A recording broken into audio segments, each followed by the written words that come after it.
over the last few days, we've been able to go through this testimony from a federal prosecutor who used to be the U.S. attorney in Pittsburgh, and he corroborates so much of what the IRS and FBI whistleblowers have told us about the Hunter Biden case. Most importantly, he says that they never debunked the 1023 form that alleged that Joe Biden was the participant in a $10 million Ukraine bribery scheme. That means that a certain Democrat, by the name of Jamie Raskin, was lying. Several members of Congress now demanding that Jamie Raskin apologize for his false statements about this.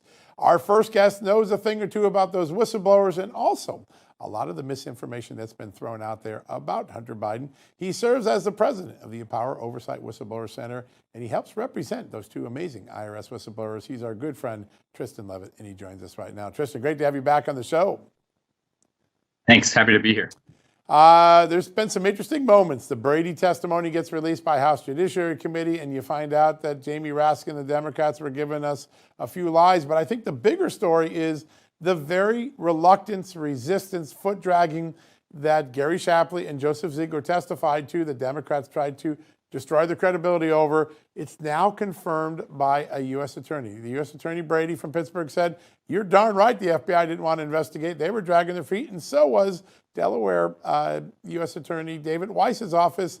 How important is it that a federal prosecutor comes out and really vouches for exactly what the IRS whistleblower said?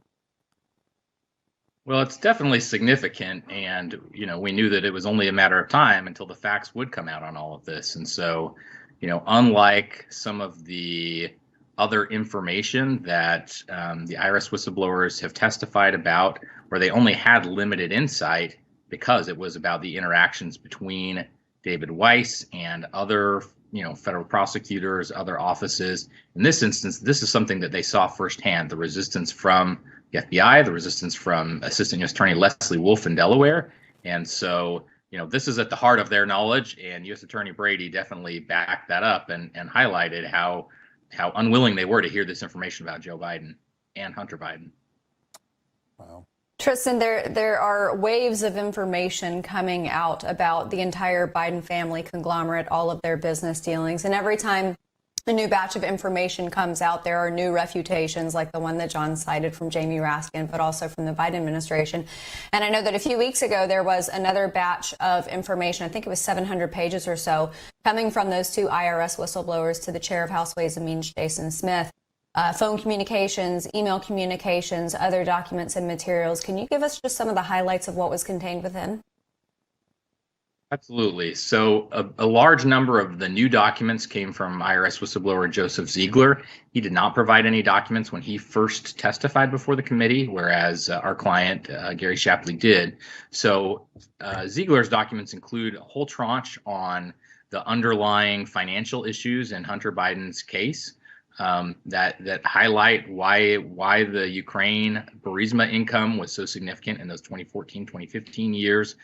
There's a whole other section that highlights, things like Hunter Biden writing to Chinese executives about being able to receive, millions of dollars just for introductions alone. And emails like that, Ziegler's affidavit makes clear, or what alarmed investigators, because it was clear that there was no good, there was no value being brought here. This was just pure and simple payments for, getting him to the right for influence. These were influence payments. Also included in there were some of this initial documentation about Leslie Wolf being forced by the principal deputy attorney general's office to take this briefing on the 1023 with the Biden bribery allegations. And Gary Shapley's affidavit discussed that and talked about the significance of them being unwilling to receive this, because of course, even after being briefed on these bribery allegations, it's just 6 weeks later that Leslie Wolf is telling investigators they can't ask about, the big guy or 10 held by H or anything like that, because there's no specific level of criminality to that questioning, no line of criminality. And so it's clear that Leslie Wolf was doing everything she could to run interference on this case for the Bidens.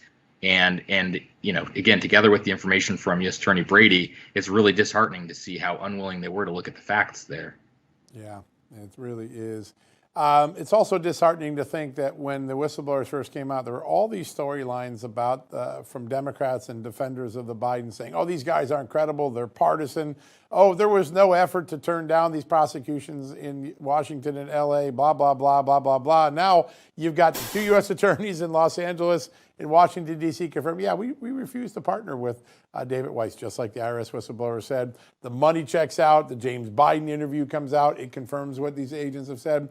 The danger of what the Democrats did early on, trying to destroy the credibility of these agents, even though the evidence actually was there and now we know it's corroborated. What message does that send to other whistleblowers who might be sitting with information about wrongdoing and considering coming forward? Do they want to get this rubber hose treatment too? Well, I think there's two things to take away from it. And one of those certainly is that other potential whistleblowers are going to be intimidated, are going to be chilled from coming forward if they see that there's not a willing audience to hear out the allegations, that they're going to be jumped on, they're going to be prejudged before the information and facts even come out. So why would anyone, what incentive would they have to come forward with new information?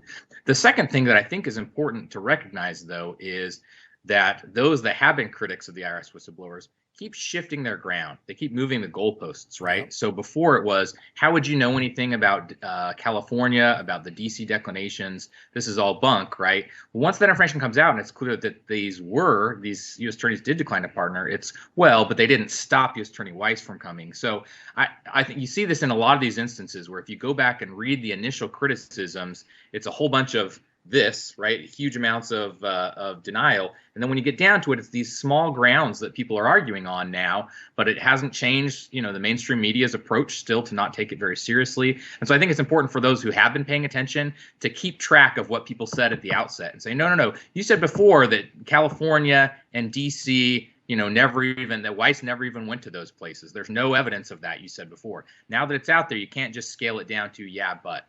So I think that's an important thing for future whistleblowers to know, that people are keeping track, people are paying attention, because that's what will encourage them more than anything else. That's a great point. Excellent point. Tristan, throughout this entire saga, we've talked about how the action of revoking security clearances has seemed like a tool of punishment by the FBI. And back in May, when you had those 3 whistleblowers up on Capitol Hill, I think it was Marcus Allen and Steve Friend and then Gloss, who also had their security clearance revoked.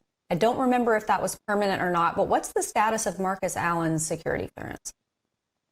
So just recently, I filed an appeal on his security clearance. We had earlier in the spring, before this hearing, when I testified with them, we had filed an appeal with the Department of Justice Inspector General, which hears the retaliation cases on security clearances.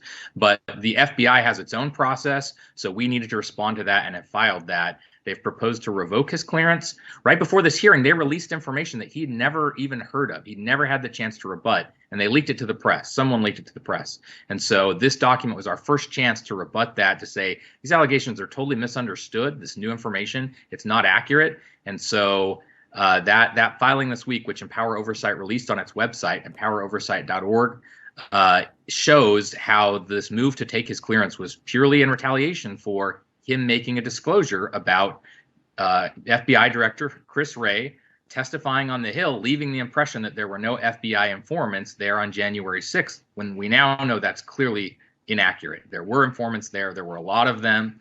And in fact, someone testified before the House Judiciary Committee recently that there were so many, the FBI had to do an audit to keep track after the fact of all those who had been there. And so for Marcus Allen to have had his clearance stripped of him just for raising this issue is really outrageous.